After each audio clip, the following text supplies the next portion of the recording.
Let's talk about light years because this shit blows my mind. In simple terms, a light year is the distance light travels in 1 year. But let me show you some examples of why I think the whole concept of light years is insane. Recently, the Hubble telescope captured a supernova exploding in a distant galaxy that's 70 million light years away. So this means that this explosion happened 70 million years ago and we are just now seeing it.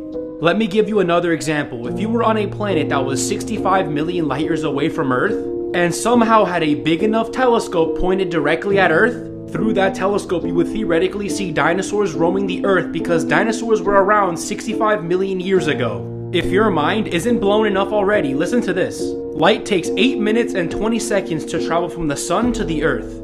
That means that if for some reason the sun just disappeared, we wouldn't even know until 8 minutes and 20 seconds later. Strange facts that will blow your mind. Apples in the supermarket can be up to 1 year old.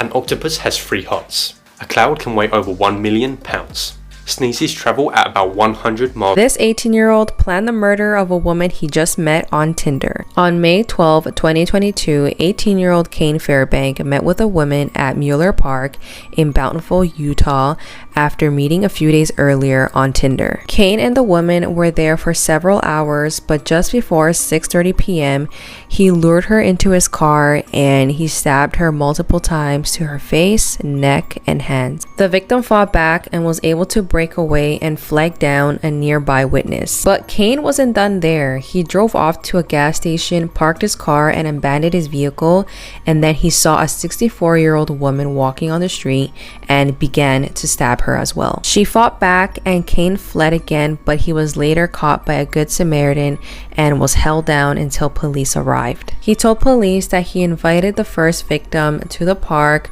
with the intent of luring her into his car and killing her. Kane later admitted that he was planning to continue to kill people after he was finished with his first victim. He even talked about his plan to killing his family with a pickaxe. Kane was charged with 2 counts of attempted murder, 2 counts of obstruction of justice, and a count of aggravated kidnapping. So after hearing about this case, you guys let me know if you're still going to be using dating apps.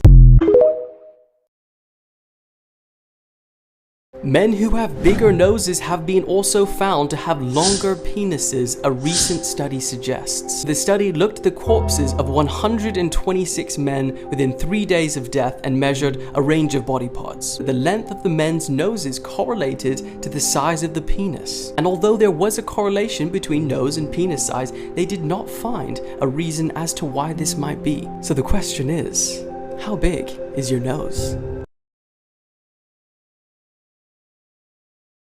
Here are 7 mind-boggling facts I can guarantee you didn't know. And if you did, I'll give you a cookie. First up, Facebook's like button was going to be called the awesome button. Because the Statue of Liberty is made of copper, when it was first constructed, it used to be the color of a coin. Basically this. However, due to oxidation in 1920, it turned completely green and stayed it. The Eiffel Tower was originally intended to be in Barcelona. However, because the people of Barcelona didn't like the project idea, they moved it to France. I know I've said it before, but just because I love this fact so much, all blue-eyed people are related, sharing one common ancestor known as the founder. Up next, you know the stickers that are placed on fruits? Well, it turns out these stickers are actually edible. Cool. Why? The United Kingdom has more tornadoes per area than any other country in the world. Cool fact, but since when? And this last one might hurt your brain. 1 glass of water has more atoms in it than there are glasses of water in all of the oceans of the earth. My brain.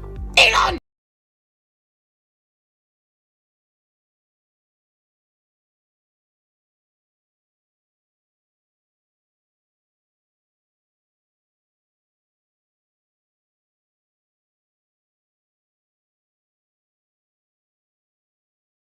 The actor who played Jonathan Redcorn on King of the Hill and Ken Hotate on Parks and Rec was just murdered in a homophobic hate crime.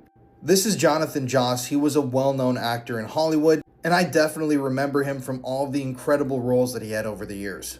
I especially remember him on the show Parks and Rec. He was incredibly funny when he was on that show. So according to Jonathan's husband Tristan Gonzalez, the two of them had been harassed and discriminated against for years in their San Antonio neighborhood. And according to Jonathan's husband, somebody actually burned their house down after 2 years of repeated threats and harassment, which is disturbing enough to me. But even more disturbing is the fact that on Sunday of last weekend, when Tristan and Jonathan went back to the site of their former home, which had been burned to the ground, they discovered the skull of one of their dogs who had been missing and the dog's harness placed in clear view in front of the home.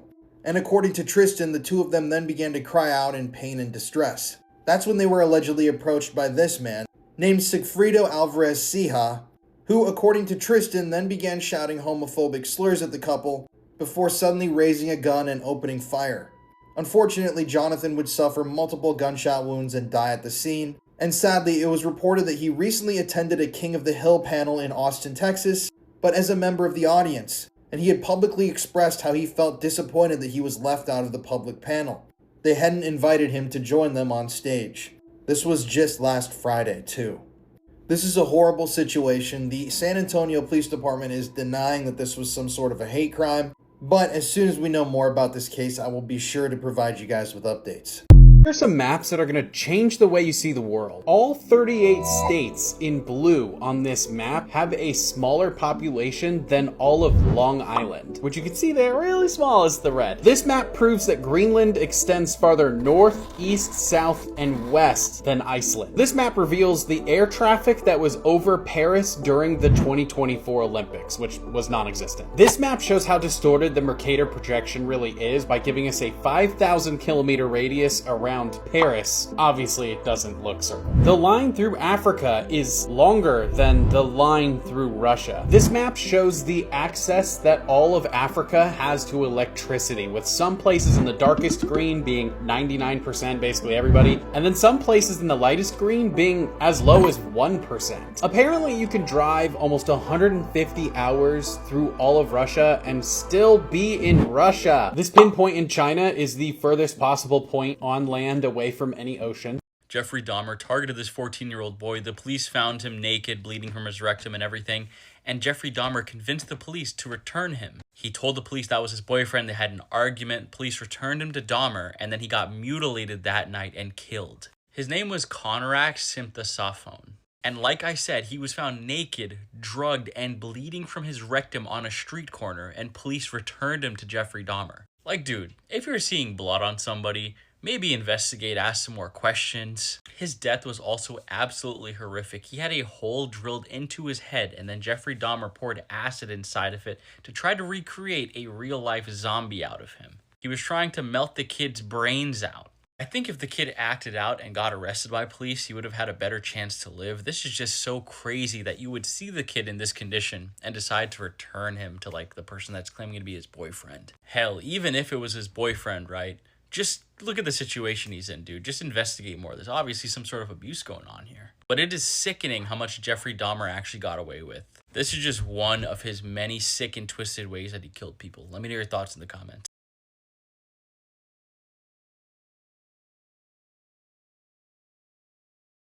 Did someone try to take you from mommy? Yeah. And I'm like, no, no, no, what are you doing? What are you doing?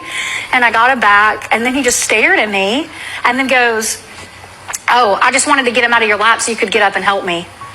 Which was weird. That didn't make any sense. So it turns out that this mother lied about everything. She claimed this man tried to kidnap her 2-year-old son at Walmart. He was arrested and put in jail. So basically on March 18th, Mahendra Patel went to Walmart to get some Tylenol. He couldn't find the aisle, so he approached this woman named Caroline Miller and asked for help. But after their interaction, she called police and claimed that he tried to kidnap her 2-year-old son and then he fled. The surveillance footage shows zero proof of that, but yet 3 days later, police went to his house and arrested him. Mahendra was charged with attempted kidnapping, assault, battery, and was held without bond. When the surveillance footage was released to the public, everyone was really upset that this innocent man was put in jail for something he clearly didn't do. He was finally granted a $10,000 bond and was released after 49 days. This woman, I don't know what her intentions were or what the point of this really was, but she has not been charged at the moment, but I really hope that she has some serious consequences, because to try to ruin someone's life for absolutely no reason is crazy. Also, why wasn't the surveillance footage reviewed before arresting this man? I felt like I did all this work for nothing. Kira is a victim of child sex abuse. She's waived her anonymity to speak to the BBC. She says in 2015, when she was just 9, Lancashire police lost her video evidence. It was hard because I sat there for hours and hours telling people what had happened to me, and for that to be lost, I just thought, like, what's the point in doing it again? Because they did want me to do it again, but I just couldn't go through with it at that time. It meant her case was delayed for 9 years until she was ready to give evidence again. Her perpetrators were jailed last year. Lancashire police have apologised and say better processes are now in place. But data obtained by the BBC shows that over 4 years, more than 30,000 prosecutions have collapsed because of missing evidence. Things like DNA and interviews. This includes 70 homicides and 554 sexual offences. Police chiefs say the new figures refer to evidence missing or unavailable when a defendant is going on trial following being charged. For example, police may not be able to find an expert witness, or a required medical statement cannot be obtained. It says when there are issues, the CPS will raise this with police for any action deemed necessary, and we will work together to ensure these are resolved if possible.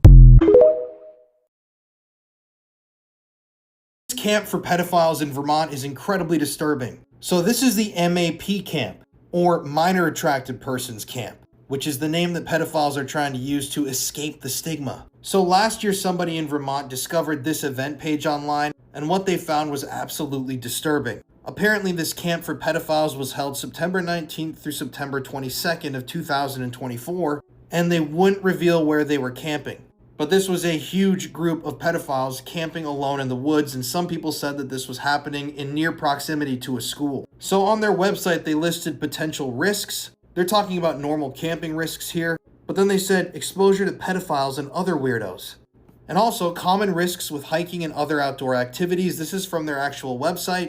Blisters, getting lost, insect bites and stings, heat exhaustion, falling, tripping because you were distracted by a sexy minor instead of watching where you were going. No sexy children around to look at, a common problem when hiking. So obviously nobody would want this event near their hometown, especially near a school. And this turned into an entire storm in this small town in Vermont. They held community meetings with leaders from their town. Campgrounds denied that they allowed these people to camp out there. But according to this group, or from what we could find online, it did happen. And it might happen again next year. And this just goes to show that the normalization of this stuff is never okay. In my opinion, pedophiles deserve the stigma, especially the ones that actually harm kids. If you want to hear me rant more about stuff like this, listen to my podcast, The Conspiracy Files, which is available on all streaming platforms, or you can watch the video version of my show on YouTube, and I cover... Did you guys know that Britney Drexler's body has been found after 13 years? On April 25th, 2009, 17-year-old Britney Drexel went missing while visiting Myrtle Beach for spring break with some friends. Britney lived in New York, and her mother didn't give her permission to travel to Myrtle Beach because she feared something would happen to her. But Britney went anyway. Later that day, on the 25th, Britney walked to her friend's hotel that was a few miles away, but as she made her way back, she suddenly disappeared. The last message that she sent to her boyfriend John, who was in New York, was at 8:58 p.m. and when she stopped responding, he contacted Britney's mother. 62-year-old sex offender Raymond Moody became a person of interest, but he was never charged until now. It wasn't until recently that detectives developed information they needed to make an arrest, and that's when he finally confessed and led investigators to the woods where he buried Britney. 13 years later, on May 11th, 2022, Britney's remains were found in a wooded area in Georgetown, South Carolina. Raymond kidnapped, sexually assaulted, and murdered Britney the same day she went missing. He is now eligible for the death sentence, and he was charged with murder, kidnapping, and criminal sexual misconduct.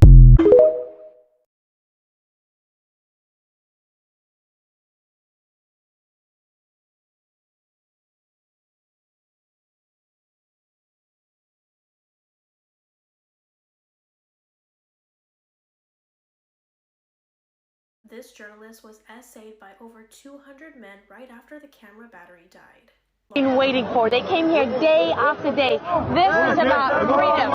Stop! Laura Logans was a well-known journalist for CBS News. On February 11th of 2011, Laura and her CBS crew were in Egypt because at the time the president Hosni Mubarak was resigning. Laura was covering the celebrations in Tahrir Square because a lot of people were celebrating, chanting, and just happy that they had their freedom.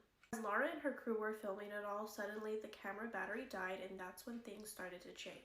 Men started to gather around Laura, and suddenly she was separated from her CBS crew. Next thing she knows, she is being surrounded by 200 to 300 men and is being essayed by flagpoles and sticks for 25 minutes. They tore off her clothes and started to take photos with their cell phones. Laura's body was being pulled in different directions, and when they were pulling her hair, it was coming out in chunks.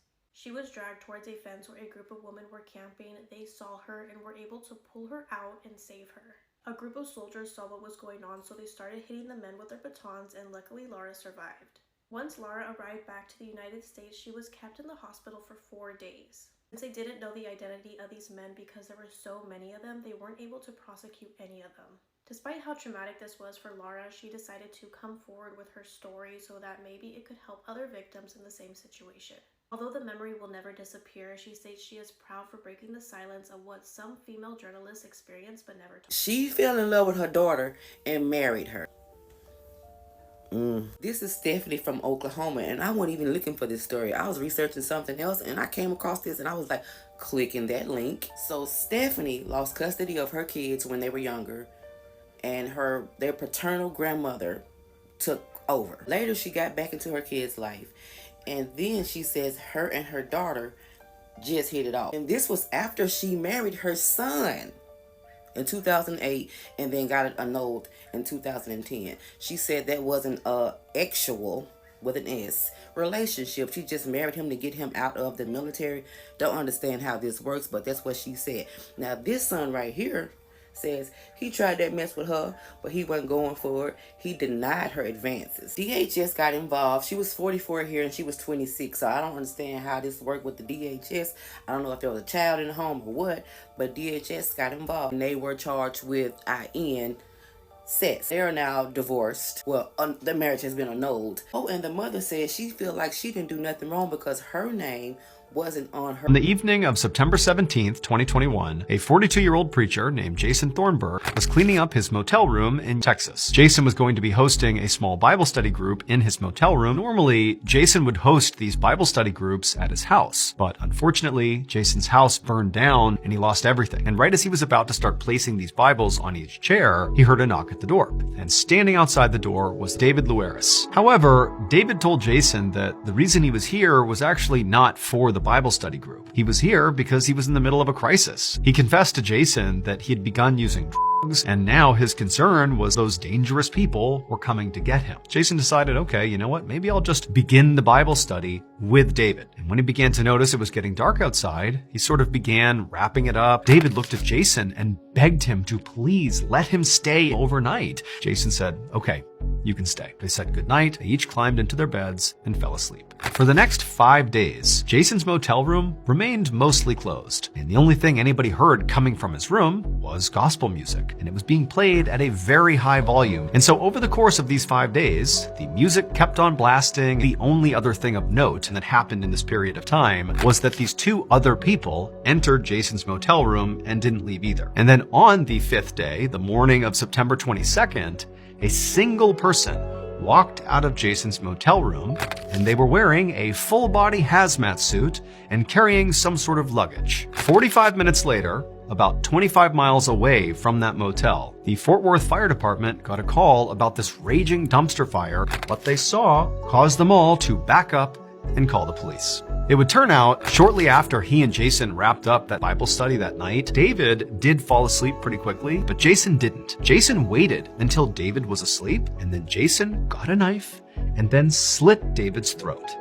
Then he cut David's heart out and ate it, because Jason the preacher really actually believed that human sacrifice was the best and purest way to serve God. And over those 5 days, he would basically lure those 2 women into his room, but they too would be sacrificed. And then on the 5th day, the person who exited the motel room was Jason.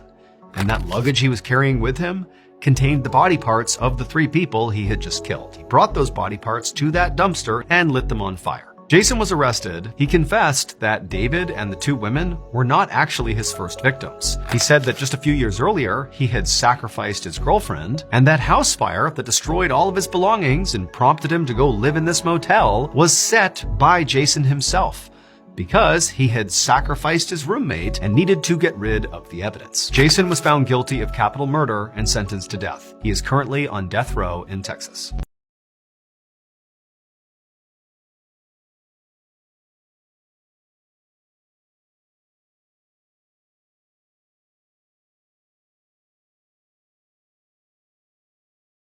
Her mom sold her to be used for a ritual. 6-year-old Jocelyn Smith was from South Africa and was always known to have a beautiful smile on her face. On February 19th of 2024, Jocelyn was not feeling well, and instead of her mom Kelly staying home to take care of her, she left her alone with her boyfriend Jochen. By the time Kelly arrived home, Jocelyn was missing. Now Kelly didn't seem worried at all. She continued with her day as normal and even went on a trip a couple days later. Neighbors in the area were worried and searching for Jocelyn, while Kelly, on the other hand, was completely chill and didn't have a care in the world. People in the local community started talking and found out that Kelly sold Jocelyn. She had sold her to a traditional healer in South Africa known as a Sangoma, and they wanted her for her eyes and skin. Jocelyn's body parts would be used in rituals in return for money. A local pastor had testified that he had once heard Kelly talking about selling Jocelyn for $1,100 but would go down to $275 if she needed to. Kelly, her boyfriend Jochen, and a friend named Savino were all arrested in connection to Jocelyn's disappearance. In May of 2025, the three were all found guilty, and even though there was no evidence, the testimonies is what did it, and the three were sentenced to life in prison. When they got their sentence, Kelly was shedding some tears, and their friend Stavino was smiling and had no remorse whatsoever. To this day, Jocelyn's body has not been recovered. This is one of the most disturbing stories that I've heard recently, so viewer discretion is advised. As you can see right here, this is Minnesota State Trooper Jeremy Plonsky, and he's been charged in a horrifying, that's a quote from prosecutors, case of child sexual abuse. So in April of this year, a cell phone was seized from a criminal here in Houston, Texas, as a part of Operation Restore Justice. And when authorities looked through that cell phone, they found absolutely disturbing images and videos. Eventually, they were able to track down that the man that appeared in those child pornography videos was Jeremy Plonsky. He was seen in the videos graping an infant. Yes, you heard that correctly, as hard as that is to stomach, an infant, a baby, while he was wearing his state trooper and Army reservist uniforms. So you not only had this guy actually doing this while at the same time being a state trooper and Army reservist, but he was actually wearing those outfits while he was committing these horrific acts against this baby. And keep in mind, filming this all and sharing it with other pedophiles. So as of right now, Jeremy's been indicted on 4 different counts. And according to the affidavits, he produced 4 or 5 different videos of him assaulting children. Mainly the infant baby that I was talking about. Now, obviously, this should be life in prison, and in Idaho now, it could be a death sentence. But the minimum is 15 years. And knowing the American justice system, he'll probably only get that. Maybe 15 to 20. Which is obviously incredibly fucked up, and they should be working on changing those laws. I've talked about it so many times, but nothing ever happens. People always want to talk about how they want to protect children, but they don't actually want to pass legislation or change anything about protecting kids. So many of these politicians are all bark, no bite, and they don't actually try to affect any sort of change. If you want to hear me rant about this sort of stuff, though, listen to my podcast, The Conspiracy Files, which is available on all streaming platforms, where I'm exposing rings of predators just like this guy every single week. Or you can watch the show on YouTube. My channel is The Conspiracy Files.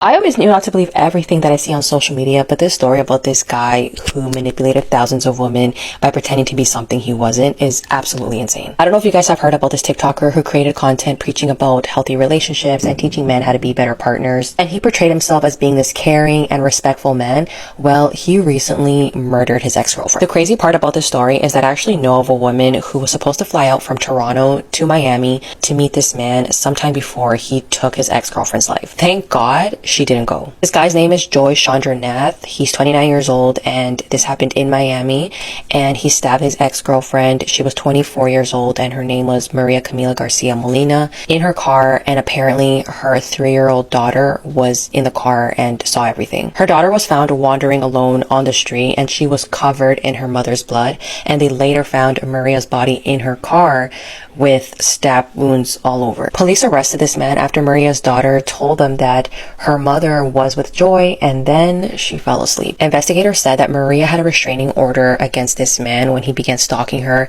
after she ended things in November 2024. Before her death, Maria found an AirTag in her car and she caught this man hiding near her house several times. When they arrested him, he had scratches all over his face, and he also had Maria's phone and purse on him, but he said that she had gave it to him that morning. Like I said, I know of someone who met this man on a dating app on Facebook. I guess it's like Facebook dating, and she was supposed to fly out from Toronto to Miami to go meet him, but she completely cut him off before this thing happened, after another girl reached out to her to tell her that he was also talking to her at the same time. And apparently he was talking to so many women at the same time. He was charged with second-degree murder, and he's in the Miami-Dade County Jail, and he has no bond. I think it's very common for people to meet on dating apps nowadays. I mean, I've done it, but it's very important to always be aware and know that there are risks, because you don't know who this person is at the end of the day. People are so unhinged nowadays, and someone can put up this whole facade about themselves on social media or a dating app and you wouldn't even know it. And this is my own personal opinion, but I would never fly out to go meet anyone. I think the risks are a lot higher. You're going to a different country to see someone that you've never seen before. If anything, they're coming here where I feel safe and I have family.